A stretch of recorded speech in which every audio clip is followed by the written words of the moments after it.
buku Copycat Marketing 101 yang ditulis oleh Burke Hedges.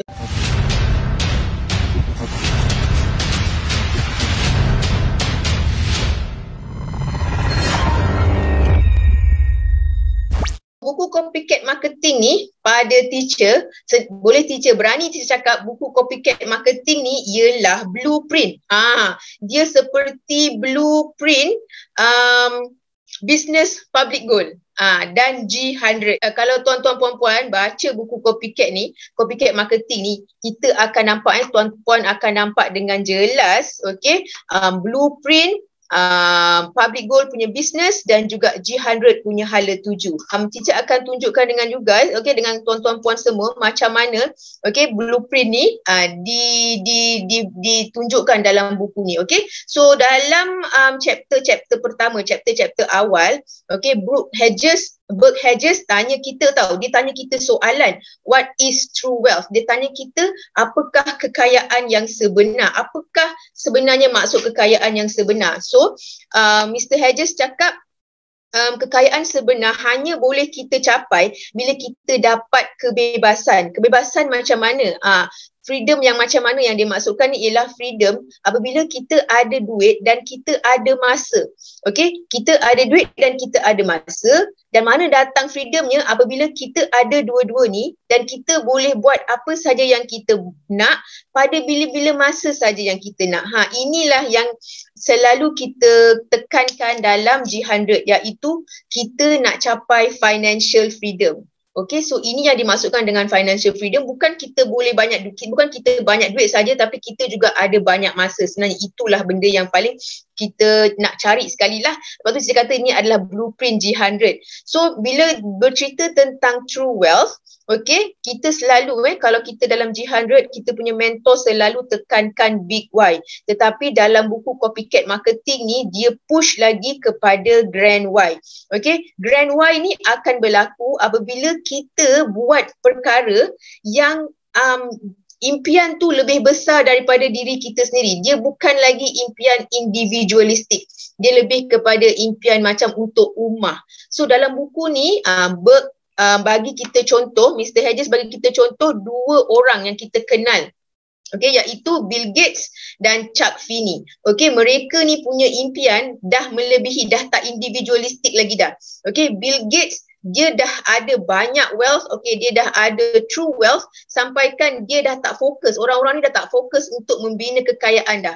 Sebab kekayaan tu dia gunakan untuk membantu orang lain. Contoh macam Bill Gates kan, dia gunakan masa dia untuk membuat kehidupan orang lebih mudah.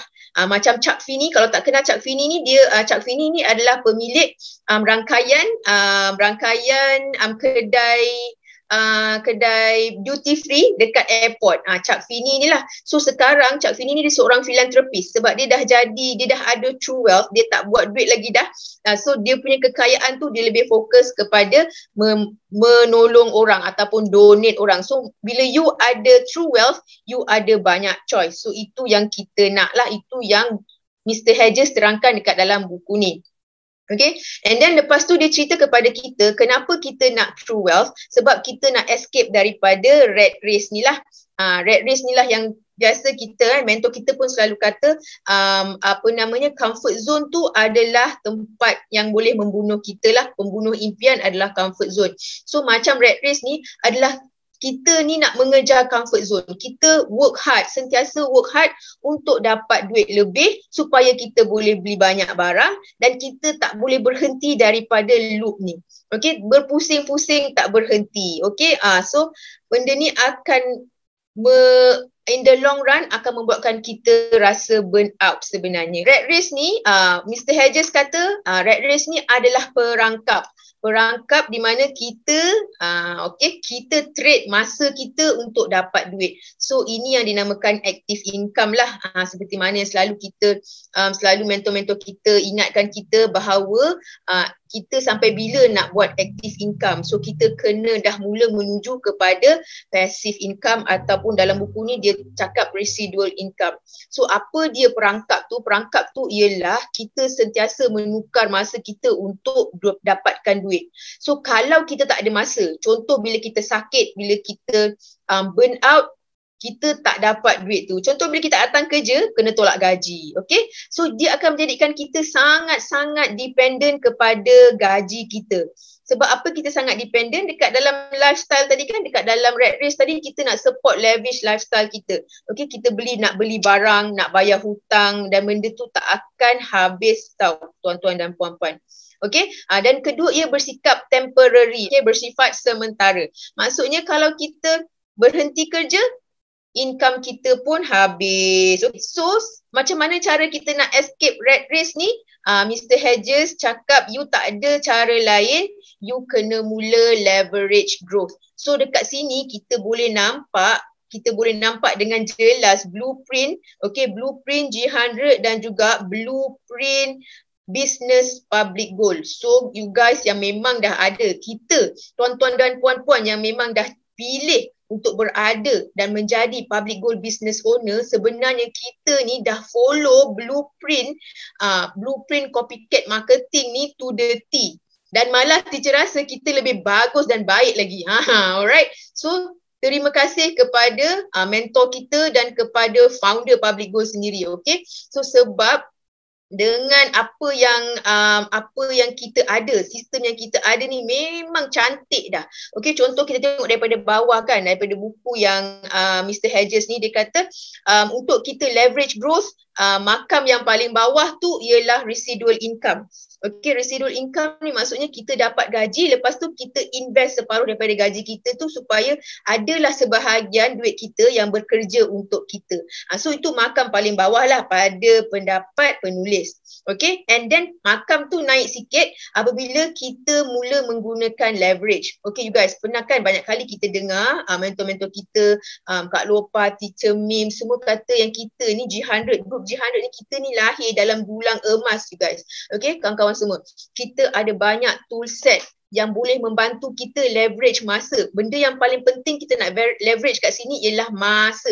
Kita nak jimat masa. So dengan tools-tools yang dah ada dalam G100 ni, kita boleh work smarter. So kita naik satu tahap lagi daripada residual income. Next step, okay, Mr. Hedges kata makam yang atas sikit daripada working smarter ialah kita dah mula duplicate. Alright, duplicating ni adalah antara satu cara untuk sukses yang paling bagus lah, sebab kita betul-betul follow orang-orang yang dah proven. Kita betul-betul follow sistem yang berjaya. Dia bagi contoh dalam buku franchise. Okay, tetapi kita sendiri boleh follow. Okay, dalam group kita, dalam bisnes kita, kita follow master dealer yang dah proven, ada track record yang baik. So kita sangat beruntung, semuanya dah ada dalam kita punya business. And then satu lagi, apabila kita gabungkan duplicating dengan makam yang atas itu network marketing, network marketing ni lah yang akan menyebabkan kita rasa exponential growth. Okay, macam apa yang mentor kita selalu ajar. Exponential growth tu bila kita ada networking, bila kita jadi leader, bila kita mula cari orang yang satu brainwave dengan kita. Kita dah invest time hanya untuk train supaya mereka boleh ikut cara kita. So betul tak? Betul tak? Copycat marketing ni, buku ni memang blueprint G100 dan blueprint kita punya business. So kalau blueprint business kita ni dah ada buku, maknanya business kita ni business yang betul. So you guys, tuan-tuan dan puan-puan, kita just kena fokus saja. Okay? So network marketing ni lah kita nak mencari, nak membina orang-orang nak jadi macam mentor kita. Alright? Okay, so itulah dia buku Copycat Marketing 101 daripada Bert Hedges.